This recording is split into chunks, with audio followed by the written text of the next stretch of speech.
Mafia की innocent दुल्हन part 3। Shivraj का ठंडा हुक्म सुनते ही रिचर्ड ने हल्के से सिर हिलाया। 2 सेकंड भी नहीं लगे थे। दरवाजे की चिटकनी टूटने की तेज आवाज़ हुई थी। धड़ाम। कमरे के अंदर का सन्नाटा टूट चुका था।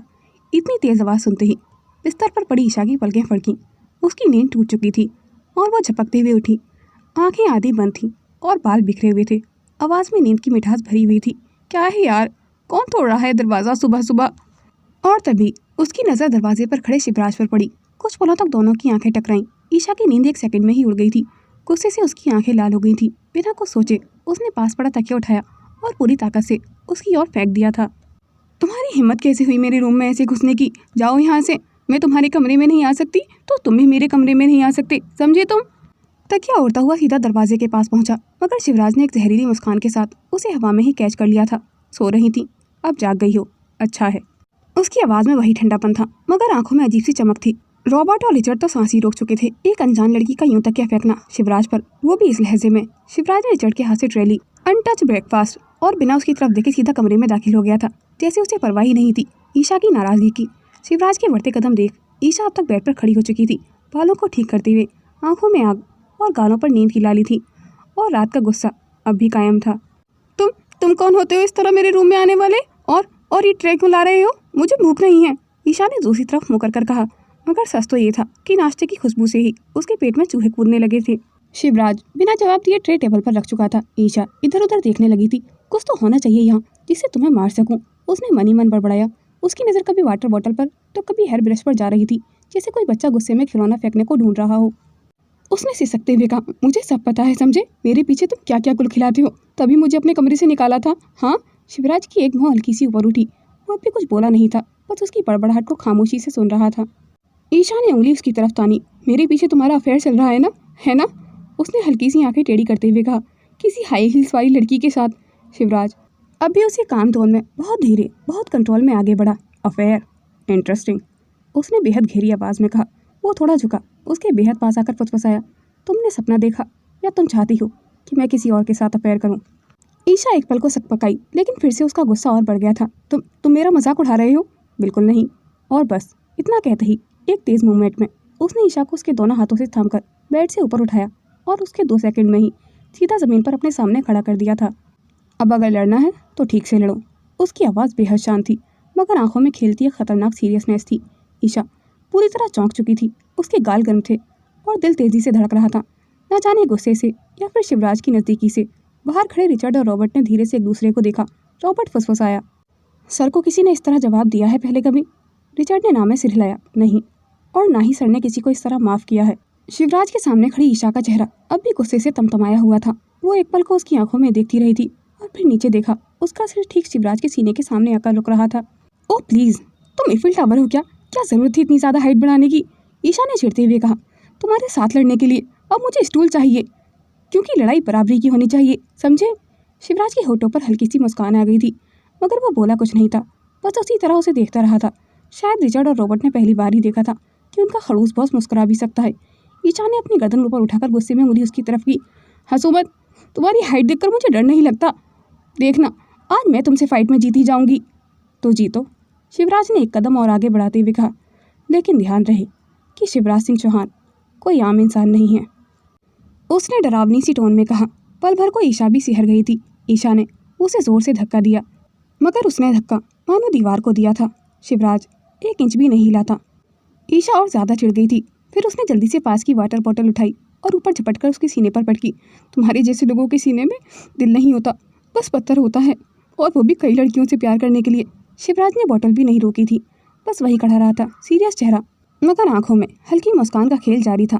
तुम्हारा फिनिश हुआ या अभी कुछ और बाकी है? शिवराज ने गहरी आवाज़ में पूछा। फिनिश्ड? अभी तो शुरू किया है मैंने। ईशा ने दोनों हाथ कमर पर रखते हुए बिल्कुल किसी बच्चे की तरह गुस्से में तनी। उसकी आंखों में आंसू और होठों पर तड़पती तकरार थी, और दिल में ये गलतफहमी कि शिवराज किसी और से प्यार करता है। उसी पल दरवाजे पर दस्तक हुई। शिव, मयंक की आवाज़ आई। शिवराज ने दरवाजे की ओर देखा। कम इन। दरवाज़ा खुला और मयंक और शौर्य दोनों अंदर आए, मगर जैसे ही उन्होंने कमरे का दृश्य देखा, उनके चेहरे पर हल्की हंसी छुपी नहीं थी। ईशा बाल ठीक कर रही थी, गुस्से से लाल, और नीचे बिखरी वाटर बोतल और तकिया और कांच के टुकड़े, मानो बॉक्सिंग में कोई लड़ाई हो चुकी हो। ओह, हम बाद में आए क्या? शौर्य ने मुस्कुराकर पूछा। ईशा ने शिवराज को देखकर मुंह बनाया। हाँ बिल्कुल देवर जी, अभी बहुत ज़रूरी मीटिंग चल रही है हम दोनों के बीच, आप दोनों बाद में आइएगा। मयंक ने हंसी दबाते हुए कहा। सॉरी भाभी, आपकी मीटिंग ख़राब करने के लिए। शिवराज ने आंखों से इशारा किया और दोनों तुरंत सीरियस हो गए थे। जो फाइल्स मंगवाई थी वो आ गई हैं, मयंक ने कहा और फाइल्स वहीं टेबल पर रख दी थी और दोनों बाहर ड्राइंग रूम की तरफ आ गए थे। उसी वक्त दरवाजे पर डॉक्टर श्रेया की आवाज़ गूंजी। Excuse me, anyone there? उनके हाथ में एक मेडिकल की फाइल्स थी। शौर्य ने जैसे ही सुना उसका दिल तो जैसे धड़कना ही भूल गया था। पहले ही मुलाकात में डॉक्टर श्रेया शौर्य को बस अपनी मुस्कुराहट से ही घायल कर चुकी थी। उसे लगा कि शायद कोई वहम होगा, मगर जैसे ही उसने दरवाजे की तरफ देखा, वहाँ खड़ी थी डॉक्टर श्रेया, सफ़ेद कोट, हाथ में फाइल और चेहरे पर हल्की मगर बेहद दिल जीत लेने वाली मुस्कान थी। जैसे किसी धीमी हवा ने अचानक शौर्य के चारों ओर सब कुछ थाम दिया हो। शौर्य का दिल धक धक धक इतनी तेज़ कर रहा था कि एक पल को तो मयंक भी हैरान रह गया था, लेकिन शौर्य को कहाँ किसी की परवाह थी। वो बस देखता रह गया था डॉक्टर श्रेया की बड़ी बड़ी शांत आंखों में छुपी हुई खामोशी को, एक मासूम सी शरारत और एक गहराई जो शौर्य को खींचती चली गई थी। हेलो, श्रेया ने फिर से कहा और शौर्य ने जैसे होश में आकर एक कदम उसकी तरफ बढ़ाया। हाय, उसके मुंह से निकला, बहुत धीमे लेकिन बहुत बेखुदी में। मयंक ने घौनी मारी। साले, फ्लर्ट कर रहा है क्या? लेकिन शौर्य को तो जैसे डॉक्टर श्रेया के अलावा कुछ दिख ही नहीं रहा था। मयंक हल्के से मुस्कुराया, जैसे समझ गया होगा कि उन दोनों के बीच क्या चल रहा था, लेकिन नजरें डॉक्टर श्रेया और शौर्य के बीच ही टिकी रही थी। डॉक्टर श्रेया भी हल्के से मुस्कुराई, लेकिन उनकी नज़रें भी शौर्य पर थीं। मुझे मिस्टर शिवराज सिंह से मिलना है, कुछ रिपोर्ट लेकर आई हूँ और बैंडेज भी चेंज करना है ईशा का। शौर्य ने झट से कहा। आप अंदर आइए, भाभी रूम में ही है, आप बैठिए, मैं अभी उन्हें। मयंक ने उन दोनों को एक दूसरे में खोया देख मानो वहाँ से गायब ही हो गया था। शौर्य ने एक पल को खुद को संभाला, फिर हल्के से सिर घुमाकर रिचर्ड की ओर देखा और बिना कुछ बोले ही आंखों से इशारा किया, उन्हें इन्फॉर्म करो। रिचर्ड उसका इशारा समझ गया था और फौरन मुड़कर बाहर की ओर चला गया था। इसके बाद शौर्य ने पलटकर रॉबर्ट की तरफ देखा, जो पास में ही खड़ा हुआ था। ब्रेकफास्ट सर्व कर पाओ मैडम को, और कॉफ़ी भी। रॉबर्ट ने सिर हिलाया और धीमे कदमों से किचन की ओर बढ़ गया था। अब सिर्फ ड्राइंग रूम में दो ही लोग रह गए थे, शौर्य और डॉक्टर श्रेया। डॉक्टर श्रेया धीरे से एक सोफे की ओर बढ़ी, मगर उनके कदम थोड़े हिचकिचाए हुए थे। शौर्य की लगातार नज़रें उन पर ही थीं, जैसे हर हरकत, हर पल उसकी आंखों में कैद हो रहा हो। कुछ पल तो यूं ही खामोशी में बीते और फिर श्रेया ने थोड़ी अनकंफर्टेबली लेकिन मुस्कुराकर पूछा, मिस्टर, आपका नाम क्या है? मुझे लगता है हमारी प्रॉपरली पहचान नहीं हुई। मैं बस मिस्टर शिवराज को ही जानती हूँ। शौर्य को जैसे एक झटके में होश आया। ओह सॉरी, शौर्य नाम है मेरा, उसने जल्दी जल्दी कहा, जैसे कुछ छूट रहा हो। डॉक्टर श्रेया हल्की सी मुस्कुराई और फिर शरारती अंदाज में पूछा, आई थिंक मेरे चेहरे पर कुछ लगा है क्या? है ना? शौर्य एकदम सीधा बैठ गया था। उसने अपनी आंखें झुका ली थीं, जैसे वो समझ चुका था कि डॉक्टर श्रेया का इशारा किस तरफ था। लेकिन अगले ही पल उसने अपने बालों में हाथ फेरते हुए मुस्कुरा कर कहा, नहीं, कुछ भी तो नहीं। फिर हल्के से गर्दन झुका कर कहा, बस देख रहा था, शायद पहली बार कुछ ऐसा देखा है। डॉक्टर श्रेया थोड़ी और मुस्कुराई थी उसकी बात सुनकर। उनके गालों पर हल्की गुलाबी आभा आ गई थी। ओह, वो बस इतना ही कह सकी थी और फिर फाइल्स में कुछ देखने लगी थी, जैसे नज़रें चुराने का बहाना ढूंढ रही हों। और शौर्य, वो तो अभी बस उन्हें ही देख रहा था, चुपचाप मगर एक हल्की मुस्कान के साथ।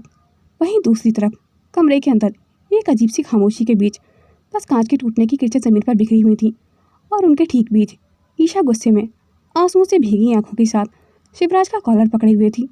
क्यों किया तुमने? रात को ऐसा मेरे साथ क्यों किया? उसकी आवाज़ कांप रही थी, गुस्से और दर्द में लिपटी हुई थी। शिवराज ने उसे अपनी एक बाजू में कसकर पकड़ रखा था और गोद में उठाया हुआ था, जैसे दुनिया में कोई भी ताकत अब इस लड़की को उससे अलग नहीं कर सकती थी। तभी दरवाजे पर दस्तक हुई और रिचर्ड धीरे से कमरे में आया। माफ़ कीजिएगा सर। रिचर्ड की आवाज़ हल्का हल्का कांप रही थी। मैं आप लोगों को डिस्टर्ब नहीं करना चाहता था। डॉक्टर श्रेया आई हैं और वो मैडम से मिलना चाहती हैं। शिवराज ने कुछ पल के लिए अपनी सांस रोक ली थी और फिर एक गहरी सांस लेकर रिचर्ड की ओर देखा। चेहरा सख्त था मगर आवाज़ में ठंडा आदेश था। अगले 5 मिनट में ये कमरा साफ चाहिए पूरा। एक भी कांच की किरची नहीं दिखनी चाहिए, समझे? और ये टूटा हुआ फ्रेम भी यहाँ से हटा देना। रिचर्ड ने झुककर सिर हिलाया और जल्दी से बाहर चला गया था। शिवराज के सामने 2 मिनट भी टिक पाना किसी के बस की बात नहीं था। शिवराज ने एक पल ईशा की आंखों में देखा और फिर बिना कुछ कहे उसे ज़बरदस्ती गोद में उठाकर पास के सोफे कम टेबल पर बिठा लिया था, अपनी ही गोद में। ईशा ने गुस्से से कहा, छोड़ दो मुझे, नाराज़ हूँ मैं तुमसे। लेकिन शिवराज ने बिना उसकी बात सुने टेबल पर रखा नाश्ता उठाया और जैसे एक स्टबन बच्चे को मनाते हैं वैसे ही उसके मुंह की तरफ ब्रेड का टुकड़ा बढ़ाया। ईशा ने मुंह फेरते हुए कहा, नहीं खाना मुझे, आप उसे ही खिलाइए ना जिससे आपका अफेयर चल रहा है। शिवराज का चेहरा और सख्त हो गया था। वो ईशा के किसी भी सवाल का जवाब देना नहीं चाहता था। ईशा के टेंट्रम्स वो कैसे सहन कर रहा था ये कह पाना मुश्किल था, क्योंकि शिवराज की रगों में खून कम और गुस्सा ज़्यादा दौड़ता था। उसकी आवाज़ में अगले ही पल वो पुरानी ठंडक लौट आई थी जिसमें आदेश छुपा होता था और एक डर भी। अगर अगले 5 मिनट में खाना नहीं खाया ना तो अगले 6 मिनट में मैं क्या करूँगा ईशा, ये मैं खुद भी नहीं जानता। तो जैसे अच्छे बच्चे करते हैं, मुँह खोलो और खाओ। ईशा की आंखें थोड़ी चौड़ी हो गई थीं। वैसे तो वो सब कुछ भूल चुकी थी, लेकिन पिछले 16 घंटों में शिवराज को इतना तो जान चुकी थी कि शिवराज जब ऐसे बोलता है तो मजाक तो बिल्कुल भी नहीं करता। कुछ सेकंड की खामोशी के बाद ईशा ने बिना कुछ बोले अपना मुंह खोल दिया था। शिवराज ने पहली बाइट उसे खिलाई, फिर धीरे से फुसफुसाया, ऐसे ही रहो, बस चुपचाप और मेरी बातें मानो। हर सवाल का जवाब देना मेरी आदत नहीं है। ईशा की आंखें अब भी नम थीं, मगर चेहरा थोड़ा नर्म हो गया था। ईशा चुपचाप शिवराज के हाथों से नाश्ता कर रही थी। उसकी उंगलियां कांप रही थीं शिवराज की इंटेंस आंखों को देखकर, लेकिन उसने एक भी बार विरोध नहीं किया था, क्योंकि इस वक्त शिवराज की आंखों को देखकर कोई और भी होता तो डर जाता। हर बाइट के साथ जैसे उसके भीतर की हिम्मत भी खुल रही थी और शिवराज की आंखें उस पर से एक पल को भी नहीं हटी थीं। शिवराज ने खुद कुछ भी नहीं खाया था, बस उसकी तरफ देखता रहा था, जैसे हर बाइट के बाद ये सुनिश्चित कर रहे हों कि वो ठीक है या नहीं। अचानक दरवाज़ा खुला।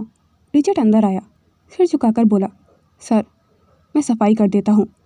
शिवराज की नज़र इस पल में एक पल को ईशा पर गई थी, जो अभी उसी सैटिन नाइटी में थी। उसके बाल उलझे हुए थे, चेहरा सूझा हुआ और उसके गालों पर अभी तक आंसुओं के सूखे धब्बे भी थे। वो ईशा की हालत को देखकर एक पल को सख्त हो गया था, जैसे किसी और की नज़र उससे टकराए ये भी उसे मंजूर नहीं था। अगले ही सेकंड बिना एक शब्द कहे वह तेज़ी से पलटा, बेड पर पड़ा कंबल झटके से खींचा और उसे लपेटते हुए एक ही लय में ईशा को अपनी मजबूत बाजुओं में उठा लिया था। ईशा ने हल्की सी हैरानी से उसकी तरफ देखा, मगर कुछ कहा नहीं था। शिवराज ने रिचर्ड की तरफ देखा।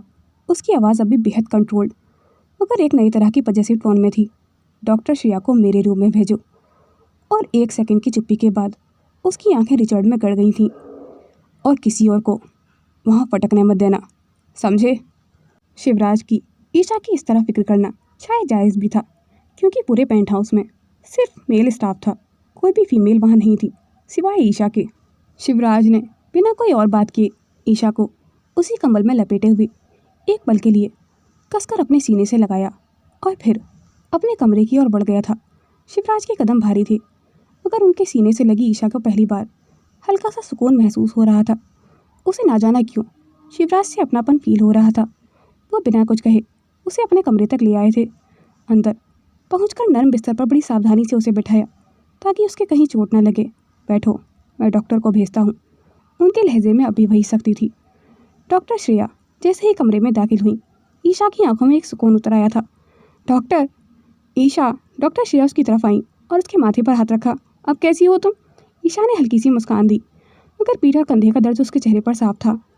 चलो तो मैं ड्रेसिंग शुरू करूँ? ईशा ने धीरे से हाँ में सिर हिलाया। शिवराज अब तक कमरे में ही खड़े हुए थे, मगर जैसे ही डॉक्टर ने फर्स्ट एड बॉक्स खोला वो पलटकर बाहर जाने लगे थे। मैं बाहर वेट करता हूँ, आप ड्रेसिंग कीजिए। No mister Shivraj.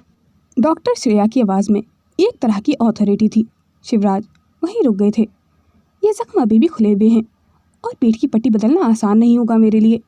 ईशा को काफ़ी दर्द भी होगा।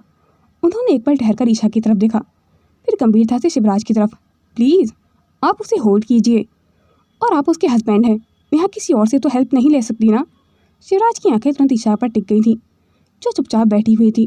बालों की कुछ लटें चेहरे पर गिरी हुई थीं और उसका एक हाथ दर्द से कांप रहा था। ईशा ने झुंझलाकर कहा, मुझे किसी की ज़रूरत नहीं है डॉक्टर श्रेया, और मेरी तबीयत एकदम ठीक है। शिवराज ने उसकी आंखों में देखा और फिर धीरे से उसके कान के करीब झुकते हुए कहा, हाँ लेकिन तुम्हारा दिमाग नहीं। ईशा ने बेकाबू होकर फिर से पास पड़ा हेयर ब्रश उठाया। तुम्हें सच में मार दूंगी, सच में कसम से। झूठ नहीं बोल रही इस बार, बहुत परेशान किया है तुमने मुझे। शिवराज ने एक कदम पीछे लेते हुए मुस्कुराकर कहा, तुम्हारे क्यूट अटैक से डरने का ड्रामा तो डॉक्टर भी प्रेस्क्राइब नहीं कर सकती मुझे, क्यों डॉक्टर श्रेया? डॉक्टर श्रेया उन दोनों की हल्की नोकझोंक को देखकर मुस्कुराई और फिर शिवराज बिना कुछ कहे उसके पास आए। किधर बैठूं? शिवराज ने कोल्ड टोन में डॉक्टर की तरफ देखकर पूछा। पीठ पर गोली लगी है तो उसे आगे की ओर झुकना पड़ेगा ताकि मैं साफ से ड्रेसिंग कर सकूं। आप उसके सामने बैठिए और उसके कंधों को थामिए ताकि वो हिले नहीं। शिवराज ने बहुत धीमे से कंबल हटाया और ईशा की नाइटी की चेन थोड़ी सी खोलकर उसके कंधे को एक्सपोज किया। ईशा झेंपकर एक पल के लिए पीछे हुई, मगर शिवराज ने धीरे से उसका चेहरा छुआ। ईशा ब्रीथ। वो धीरे से आगे झुकी और शिवराज उसके ठीक सामने घुटनों के बल बैठ गए थे। अपने दोनों हाथों से उसके कंधे को संभाला, सामने से भी और बाजू की तरफ से भी।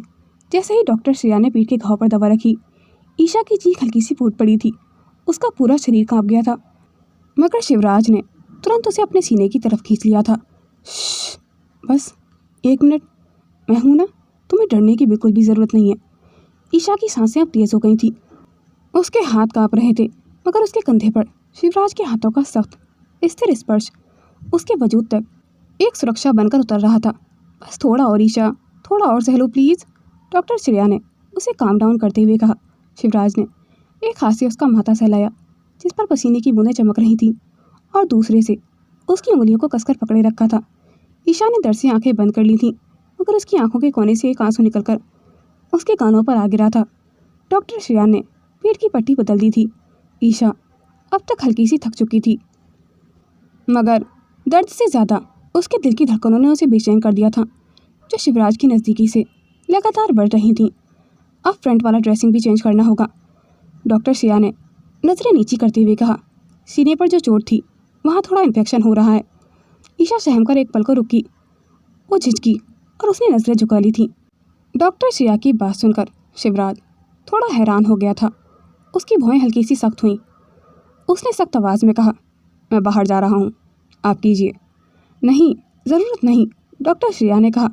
आप यहीं रहिए, उसे आपका सहारा चाहिए। आप उसके हस्बैंड हैं ना, तो आपको हर रोज़ ड्रेसिंग के वक्त मेरे साथ मौजूद रहना पड़ेगा। शिवराज का दिल अंदर ही अंदर अजीब सी बेचैनी से भर गया था। डॉक्टर ने ईशा की नाइटी को हल्के से नीचे सरकाया और अब उसके कॉलर पॉइंट से थोड़ा नीचे तक पट्टी दिखाई दे रही थी, जहाँ गोली का दूसरा जख्म था। कुछ सूजन और हल्का सा रिसाव अभी भी था।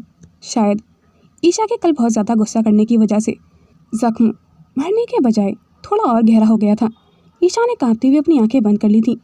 उसके सीने की हल्की सी हरकतें अब शिवराज की नज़रों में अजीब सी बेचैनी पैदा कर रही थीं। डॉक्टर ने जब दवा लगानी शुरू की, ईशा डर से थोड़ा सिहर गई थी। शिवराज एक कदम आगे बढ़ाया था। धीरे कीजिए डॉक्टर श्रेया। उसकी आवाज़ में अब कंट्रोल गुस्सा था।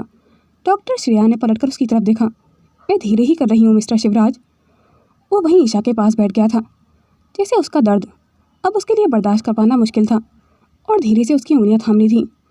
मुझे लगता है अब बहुत हो गया है, रहने दीजिए, उसने गहरी आवाज़ में कहा। मैं खुद कर देता हूँ ये सब, आपकी ज़रूरत नहीं। डॉक्टर उसके इस बिहेवियर को देखकर थोड़ा चौंकी। वॉट? हाँ, उसकी आंखें ईशा के चेहरे पर थीं, जो दर्द से बुरी तरह से तड़प रहा था। ये मेरी रिस्पॉन्सिबिलिटी है।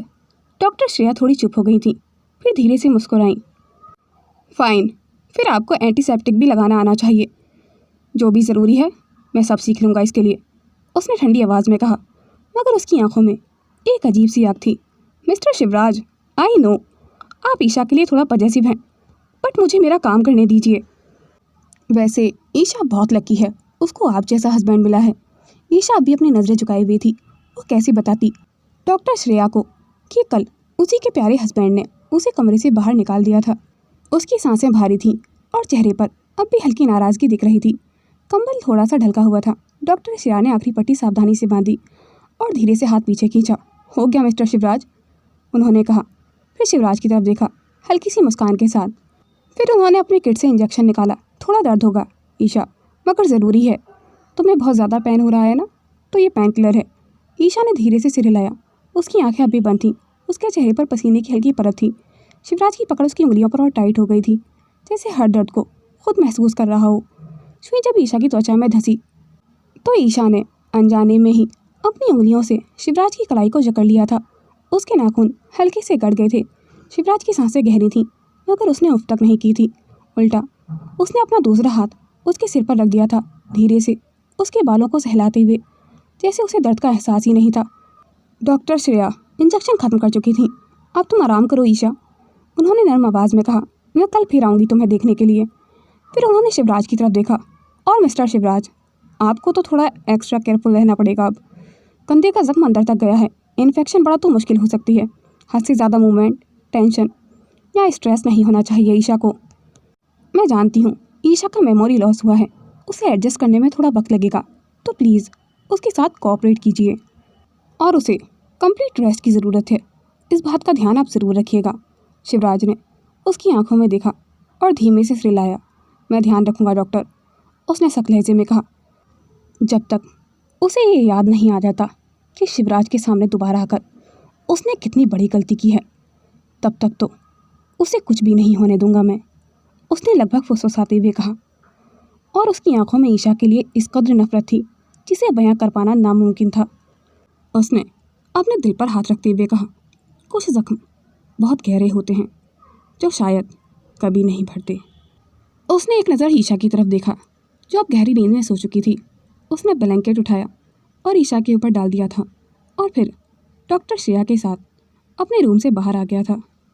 डॉक्टर श्रेया नीचे की ओर बढ़ी और जैसे ही सीढ़ियों तक पहुंची, शौर्य पहले से ही वहां खड़ा हुआ था। गाड़ी की चाबियां उंगलियों में घुमा रहा था, जैसे वो कब से डॉक्टर श्रेया के आने का इंतज़ार कर रहा था। मैं आपको छोड़ देता हूँ डॉक्टर, उसने मुस्कुराकर कहा। डॉक्टर श्रेया थोड़ी हिचकी। नहीं, मैं खुद चली जाऊँगी, और वैसे भी कोई ना कोई ऑटो तो इस वक्त मिल ही जाएगा, कोई ज़रूरत नहीं, शौर्य ने थोड़ा आगे बढ़कर कहा। अब तो आपको रोज़ आना पड़ेगा ना भाभी की ड्रेसिंग के लिए, तो फिर मैं ही आपको पिक एंड ड्रॉप कर लिया करूँगा। इससे आपका टाइम भी बचेगा और भाभी की ड्रेसिंग भी टाइम पर हो जाया करेगी। हो गए ना डबल डबल फ़ायदे। उसकी बात सुनकर डॉक्टर श्रेया थोड़ी मुस्कुराई। उसकी आंखों में हल्की सी शरारत थी, जैसे शौर्य का ये जेस्चर उन्हें इम्प्रेस कर गया था। डॉक्टर श्रेया हल्की सी मुस्कान के साथ आगे बढ़ गई थी। कुछ दूरी पर मयंक खड़ा हुआ था, बालकनी की रेलिंग से टेक लगाए। उसकी नज़रें ऊपर की मंजिल पर थीं। वो सब देख चुका था और उन सबको देखकर मुस्कुरा रहा था। रात गहरा चुकी थी। एक पुराना जर्जर गोडाउन जहाँ चारों तरफ अंधेरा पसरा हुआ था। बाहर बारिश की बूंदें टीन की छत पर गिर रही थी और अंदर पीली रोशनी की सिर्फ एक ट्यूबलाइट जल रही थी, टिमटमाती हुई। बीचों बीच दो आदमी घुटनों के बल बैठे हुए थे। उनके चेहरे पर डर, शर्म और पसीना एक साथ बह रहा था और उनके सामने खड़ा हुआ था शिवराज सिंह चौहान, सिगरेट का आखिरी कश लेता हुआ। उसका चेहरा आज और भी ज़्यादा सख्त और ख़तरनाक लग रहा था। आंखें जमी हुई थीं जैसे पत्थर हों और उनमें कोई इमोशन न हो। बाल हल्के गीले थे, कॉलर उठा हुआ, और पूरे वजूद में एक डेविलिश ठंडक थी। यह कहना गलत नहीं होगा कि वो किसी डेविल से कम नहीं था। वो बिना कुछ बोले एक बार उन दोनों की तरफ देखता है। हमसे गलती हो गई है सर, आखिरी बार हमें माफ़ कर दीजिए, पहला आदमी बड़बड़ाया। उनकी आवाज़ डर से कांप रही थी। शिवराज ने सिगरेट को ज़मीन पर गिराया और जूते से मसलते हुए बोला, मेरी दुनिया में गलती का मतलब सिर्फ एक होता है और वो है मौत। वो 2 कदम आगे बढ़ा, कोट के नीचे से ब्लैक गन निकाली और पहले आदमी के माथे पर सटी हुई गोली दाग दी थी। खून की छींटें पास की दीवार पर जा लगी थीं। दूसरा आदमी चिल्ला पड़ा था, नहीं प्लीज़ सर, मुझे मत। दूसरी गोली उसकी छाती में लगी थी। उसकी चीख भी आधी में ही रुक गई थी। गोडाउन में अब सिर्फ बारिश की आवाज़ थी और एक गन की धुआं छोड़ती नोक। शिवराज ने बिना एक पल रुके गन वापस हॉस्टल में रखी और धीमे से कहा, धोखा एक वायरस है और इसे वहीं मार देना चाहिए जहाँ वो पैदा होता है, वरना खाने वाले इंसान को बहुत ज़्यादा तकलीफ़ देता है। वो पलटा और चलते चलते अपना मोबाइल पर कॉल किया, मयंक सफाई करवा दो। जी भाई। मयंक उसकी आवाज़ से ही समझ चुका था कि उसने क्या कहने के लिए फ़ोन किया था और फिर उसने फ़ोन रख दिया था। शिवराज ने एक पल अपनी गीली हथेलियों को देखा और फिर गहरी सांस ली, जैसे अपने भीतर के शैतान और इंसान दोनों को अलग अलग जगहों पर बांध कर रखा हो उसने। फिर वो खुद से ही बुदबुदाया, ईशा को तो अभी याद भी नहीं उसने मेरे साथ क्या किया था, पर अब उसे याद भी आएगी और चुकाया भी जाएगा हर कर्ज, हर गुनाह का हिसाब। गोदाम के बाहर गाड़ी की हेडलाइट्स बारिश की बूंदों में धुंधली हो रही थी। अंदर ड्राइविंग सीट पर बैठा था शौर्य, गहरी सांस लेकर वह घड़ी की ओर लगातार देख रहा था और बेचैनी से बाहर की ओर झांक रहा था। उसके चेहरे पर चिंता गहरी थी और आंखों में वो सवाल जो वो एक दोस्त से पूछना चाहता था, पर डरता भी था कि कहीं शिवराज का गुस्सा ना बढ़ जाए। तभी गाड़ी का दरवाज़ा खुला। शिवराज अंदर बैठ चुका था। उसका चेहरा शांत था, अत्यधिक शांत, जैसे अभी कुछ हुआ ही नहीं। शौर्य ने धीमे लेकिन थके लहजे में कहा, क्या ये करना ज़रूरी था शिव? तू उन लोगों को जेल भी तो भेज सकता था। शिवराज, जो बालों से बहते पानी को झटकते हुए अपनी बाहों को मोड़कर पीछे टिक चुका था, एक धीमी जहरीली हंसी हंसा। उसकी हंसी को देखकर शौर्य का दिल भी कांप गया था। शिवराज ने धीमे लेकिन सख्त लहजे में कहा, शौर्य, शिवराज एक बार खुद को मारने वाले को भी माफ़ कर सकता है, लेकिन धोखा देने वाले को नहीं। उसके लिए तो ये भी कम था। अगर धोखे की सज़ा सिर्फ जेल होती ना, तो ये दुनिया जन्नत होती। और कोई भी माँ या कोई भी इंसान किसी को धोखा नहीं देता। उसकी बात सुनकर शौर्य भी चुप हो गया था। बेचारा कहता भी क्या। शिवराज गहरी सांस लेकर कांच से बाहर टिमटिमाते स्ट्रीट लाइट्स की ओर देखने लगा था। उसकी उंगलियां अब भी गन के हॉस्टलर पर टिकी हुई थीं। शिवराज बुदबुदाया खुद से ही, और अभी तो ईशा को भी याद दिलाना है कि उसने किस शख्स को धोखा दिया था और क्यों। शिवराज का कमरा रात के करीब 3 बजे थे। कमरे की बत्तियां पूरी तरह से बुझी हुई थीं। सिर्फ खिड़की के पार टिमटिमाती स्ट्रीट लाइट की हल्की रोशनी कमरे के कोनों में साया बना रही थी। ईशा अभी शिवराज के बेड पर ही सोई हुई थी। चादर का एक कोना उसके कंधे तक था और चेहरा मासूम, थका हुआ और शांत, जैसे उसने कुछ ज़्यादा ही काम कर लिया था और वो थककर सो गई थी। इस सन्नाटे में भी वो बेचैनी से कुछ ढूंढ रही हो। तभी दरवाज़ा खुला, बहुत धीमे से।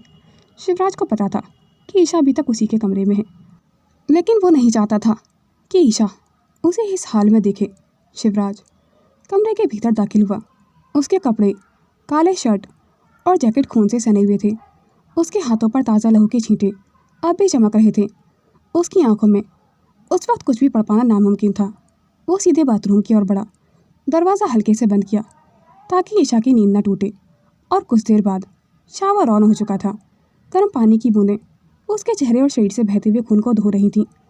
उसकी सांसें भारी थीं, मगर आवाज़ में कोई हड़बड़ाहट नहीं थी।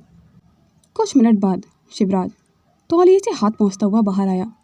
अब उसने ब्लैक सिल्क बाथरोब पहना हुआ था। फिर इंटरकॉम का बटन दबाया। रिचर्ड, रूम में आओ फ़ौरन। कुछ ही सेकंड में दरवाजे पर हल्की दस्तक हुई। अंदर आओ। रिचर्ड उसकी आवाज़ सुनकर अंदर आ चुका था। उसकी नज़रें झुकी हुई थीं, लेकिन शिवराज की आंखों में वही ठंडा असर था।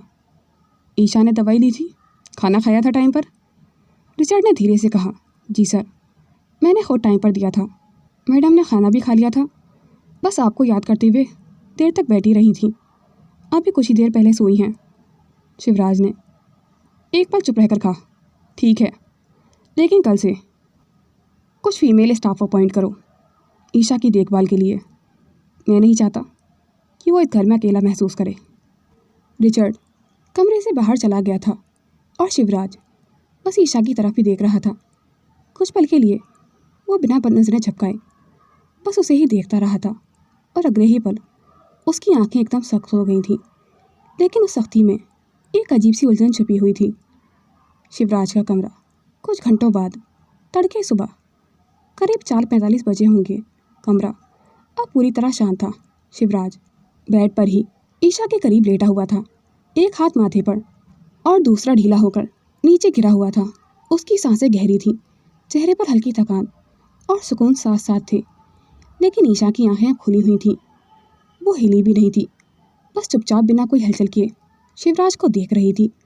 उसके चेहरे पर अब कोई डर नहीं था और ना ही कोई मासूमियत थी। उसने बहुत धीमे से चादर हटाई, बिल्कुल बिना आवाज़ किए। बिस्तर के कोने से वो कुछ उठाती है, एक बाल पिन। उसकी उंगलियों में वो टुकड़ा अब कसकर पकड़ चुकी थी वो। उसकी आंखों में भी नफरत की आंधियाँ थीं। वो शिवराज की ओर झुकी और तभी उसने वो चीज़ सीधे शिवराज के सीने में धंसा दी थी। शिवराज की आंखें एक झटके में खुली। वो ईशा को देखकर एक पल के लिए हिला तक नहीं था, जैसे उसे यकीन नहीं हो रहा था कि ऐसा फिर से हो सकता है। और उसकी सांसें बेकाबू होने लगी थीं। दोस्तों, आपको शिवराज ईशा और शौर्य श्रेया में से किसका कपल अब तक ज़्यादा अच्छा लगा है, कमेंट सेक्शन में अपनी राय ज़रूर दीजिएगा। और आपको ये स्टोरी कैसी लग रही है कमेंट सेक्शन में अपनी राय ज़रूर शेयर कीजिएगा। To be continue. दोस्तों, ये एक काल्पनिक कहानी है जिसमें दिखाए गए किरदार और घटनाएं मात्र कल्पना है। इसका उद्देश्य किसी भी प्रकार की हिंसा, उत्पीड़न या अस्वीकृत व्यवहार को बढ़ावा देना नहीं है। दर्शकों से अनुरोध है कि वह इसे केवल एक फिक्शनल स्टोरी की तरह ही देखें। Thanks for watching. Do like, comment and share this video and subscribe my YouTube channel for more interesting videos. Video को अंत तक देखने के लिए धन्यवाद।